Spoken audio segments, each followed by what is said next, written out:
Então, ele ganhou a eleição e eu, como primeiro suplente, assumi Sim. o mandato de deputado federal. Mandato. Primeiro mandato, como suplente em 1997.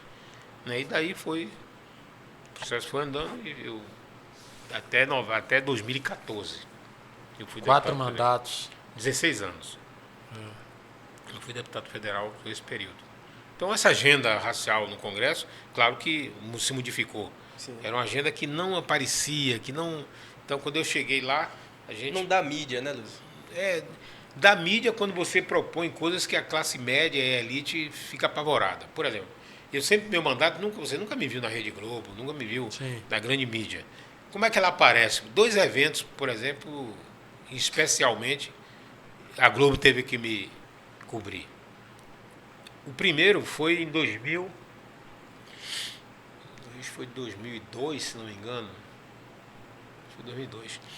Eu apresentei um projeto de emenda constitucional que estabelecia cotas no parlamento. Sim. Reservava 30% das vagas na Câmara dos Deputados e nas Assembleias Legislativas para candidaturas negras. Isso não existia também a cota na universidade ainda. Já existia? Já. Não uma lei. Existia cotas assim. Algumas universidades tomaram a iniciativa de fazer, por exemplo, a Universidade Estadual do Rio de Janeiro, depois a UNEB aqui na Bahia. Sim. Então, o sistema de cota da universidade veio posteriormente. Certo. Né? Enfim, então, aí quando eu apresentei essa proposta de emenda constitucional, que foi aprovada na Comissão de Constituição e Justiça, isso gerou um escândalo. Sim. A Globo veio para cima, batendo em mim e tal. Aí foi que eu apareci na Globo pela primeira vez, né? Saiu no Fantástico. Aí de alguma forma esse projeto de lei foi engavetado porque eu não tive força suficiente, né, para dar tramitação a ela. Depois veio um debate, aí já no governo de Dilma. Nesse processo veio outras situações importantes, a aprovação do Estatuto de Igualdade Racial. Lá antes desse projeto que eu falei das cotas no parlamento, eu fui relator que criou a base legal dos direitos das comunidades quilombolas em todo o país. Sim. Né, das comunidades quilombolas do país. Fiz um movimento que também deu um impacto grande dentro do interior da Câmara dos Deputados, que eu descobri que toda segunda-feira a Câmara não tem sessão deliberativa. Então ela é aberta para o que eles chamam de sessões especiais, sessão solene para homenagear personalidades, instituições. E sempre eu vi ali sessão solene para homenagear a religião católica, islâmica, evangélica. Aí eu fui buscar nos arquivos da Câmara se teria havido em algum momento uma sessão solene para homenagear candomblé, as religiões de matriz africana. Não tinha, nunca houve. Aí eu fui e solicitei para fazer. Isso deu uma polêmica com a bancada evangélica. Os caras foram para cima, contra, e aí eu fui para cima também. Aconteceu? Aconteceu. Aí aconteceu essa sessão solene, que foi um verdadeiro sucesso. Eu fiquei com medo porque o plenário da Câmara é muito grande, né? São 500 e tantas cadeiras. E eu disse, como é que eu vou encher esse aqui? Porque chegar a Brasília, de lugar como a Bahia, o Nordeste, o Norte, é muito caro chegar lá, é muito difícil. Né? E aí eu digo, poxa, aí comecei a divulgar, né? Fazer as movimentações em alguns estados, Bahia, Pernambuco, Rio de Janeiro, a própria Brasília, que eu descobri aqui, Brasília tem muito terreiro de candomblé, nas cidades satélites ali em torno da capital.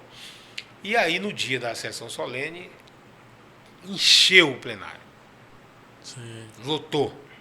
E foi um sucesso. Então está lá registrado. Foi a primeira vez na história do parlamento brasileiro que se fez uma sessão solene para homenagear esta religião, que é, vamos dizer assim, uma das que contribuíram, quer dizer, não a religião, mas o povo negro contribuiu para a história do Brasil. Pois bem, depois, outro momento que a Globo veio para mim, mas aí veio com mais ferocidade, foi quando nós aprovamos a legislação dos direitos trabalhistas das trabalhadoras domésticas. Porque ali mexeu com a classe média diretamente. Porque a classe média estava acostumada, né, a ter a sua escrava em casa.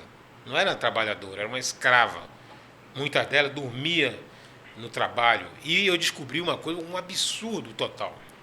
Tinha um aspecto da legislação, na legislação trabalhista, que não dava direito à trabalhadora doméstica, mas dava direito ao patrão, à patroa da trabalhadora doméstica, que se ela morasse no local de trabalho e consumia alimento, material de higiene, o quartinho da empregada e tal. Ele poderia cobrar. Ele poderia cobrar do salário. Escravidão, né? Mais do que escravidão. Era o trabalho análogo mesmo. Não é? Né?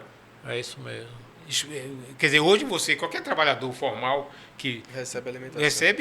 recebe um adicional. Sim. Não é? Sim. Não, a trabalhadora doméstica pagava. Sim.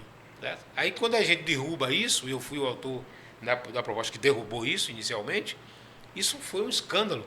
Aí uma televisão de São Paulo me chamou para fazer uma entrevista remota, né? Eu em Brasília. E aí apareceu uma mulher lá se dizendo presidente da associação patronal. Não lembro como era chamada, associação patronal. Sim. Lá para as tantas, a mulher me chamou de terrorista. Disse que eu não devia nada a Bin Laden. Porque eu queria destruir a família brasileira. Olha o que era a concepção dela. A família era constituída, então, como base, a empregada doméstica. Se eu queria destruir, tirava a empregada doméstica do controle deles lá.